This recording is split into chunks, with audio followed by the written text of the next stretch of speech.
അർജുൻ ആയങ്കിയെ കസ്റ്റഡിയിൽ വാങ്ങാനുള്ള കണ്ണൂർ സൈബർ പോലീസിന്റെ അപേക്ഷ ഇന്ന് തലശ്ശേരി ചീഫ് ജുഡീഷ്യൽ മജിസ്ട്രേറ്റ് കോടതി പരിഗണിക്കും.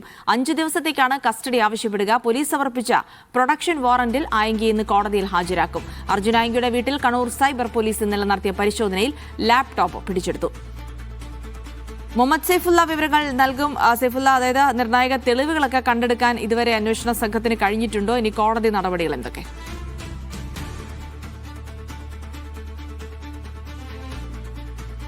ജിൽസി, ഇന്ന് കോടതിയിൽ അർജുൻ ആയങ്കിയെ ഹാജരാക്കും. അതിനുശേഷം സൈബർ പോലീസ് സമർപ്പിച്ച കസ്റ്റഡി അപേക്ഷ പരിഗണിക്കും. അതിൽ തീരുമാനിക്കും ഇന്ന് കസ്റ്റഡിയിലേക്ക് വിടണോ വേണ്ടയോ എന്നുള്ള കാര്യം. കസ്റ്റഡിയിലേക്ക് വിടാൻ തന്നെയാണ് സാധ്യത. അങ്ങനെയാണെങ്കിൽ 5 ദിവസത്തേക്ക് കസ്റ്റഡി അനുവദിക്കണമെന്ന് സൈബർ പോലീസ് കോടതിയിൽ ആവശ്യപ്പെടും.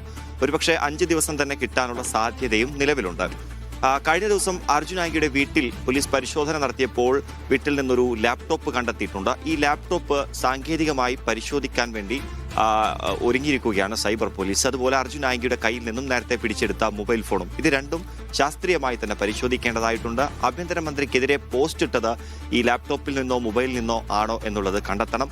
അർജുൻ ആയങ്കിയെ കസ്റ്റഡിയിൽ ലഭിച്ചതിന് ശേഷം ചോദ്യം ചെയ്യേണ്ടതായിട്ടുണ്ട്. ആ ചോദ്യം ചെയ്യലിൽ ഏത് ഡിവൈസിൽ നിന്നാണ് ആഭ്യന്തരമന്ത്രിക്കെതിരെ പോസ്റ്റുകൾ ഇട്ടത് എന്നുള്ളത് മനസ്സിലാക്കണം. ഇനി ഈ പിടിച്ചെടുത്ത ലാപ്ടോപ്പിൽ നിന്നോ മൊബൈൽ ഫോണിൽ നിന്നോ അല്ലെങ്കിൽ മറ്റേതെങ്കിലും ഡിവൈസുകൾ, അത് ലാപ്ടോപ്പോ മൊബൈൽ ഫോണോ ഉപയോഗിച്ചിട്ടുണ്ടോ എന്നുള്ളത് കണ്ടെത്തേണ്ടതായിട്ടുണ്ട്.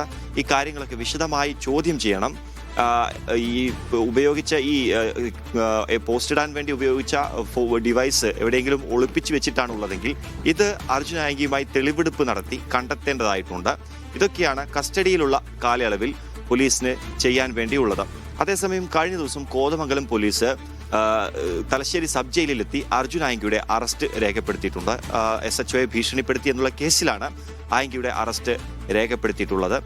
കണ്ണൂർ സൈബർ പോലീസിന്റെ കസ്റ്റഡി കാലാവധി കഴിഞ്ഞാൽ കോതമംഗലം പോലീസ് അർജുൻ ആയങ്കിക്കായി കസ്റ്റഡി അപേക്ഷ സമർപ്പിക്കും. അങ്ങനെ ഓരോ കേസിലെയും കസ്റ്റഡി കാലാവധിക്ക് ശേഷമായിരിക്കും അടുത്ത പോലീസ് സ്റ്റേഷനുകളിലുള്ള രജിസ്റ്റർ ചെയ്ത കേസുകളിൽ അർജുൻ ആയങ്കിയെ കസ്റ്റഡിയിലേക്ക് വാങ്ങുക.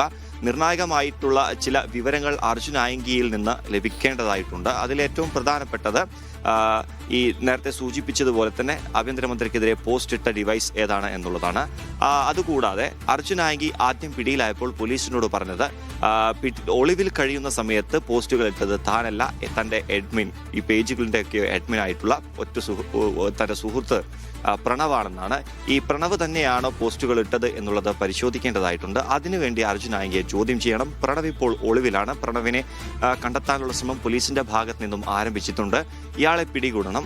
ഒരുപക്ഷെ അർജുൻ ആയങ്കി കസ്റ്റഡിയിലുള്ള സമയത്താണ് പ്രണവിനെ പിടികൂടുന്നതെങ്കിൽ ഇരുവരെയും ഒരുമിച്ചിരുത്തി ചോദ്യം ചെയ്തേക്കും. Kannur city police commissioner Vijay Bharat റെഡ്ഡിയുടെ നേതൃത്വത്തിലായിരിക്കും അർജുൻ ആയങ്കിയെ ചോദ്യം ചെയ്യുക. പ്രണവിനെ പിടികൂടാനുള്ള സംഘം അത് ഈ സിറ്റി പോലീസ് കമ്മീഷണറുടെ നേതൃത്വത്തിൽ രൂപീകരിച്ച സംഘമായിരിക്കും പ്രണവിനെ പിടികൂടാൻ വേണ്ടി നിയോഗിച്ചിട്ടുള്ളത്.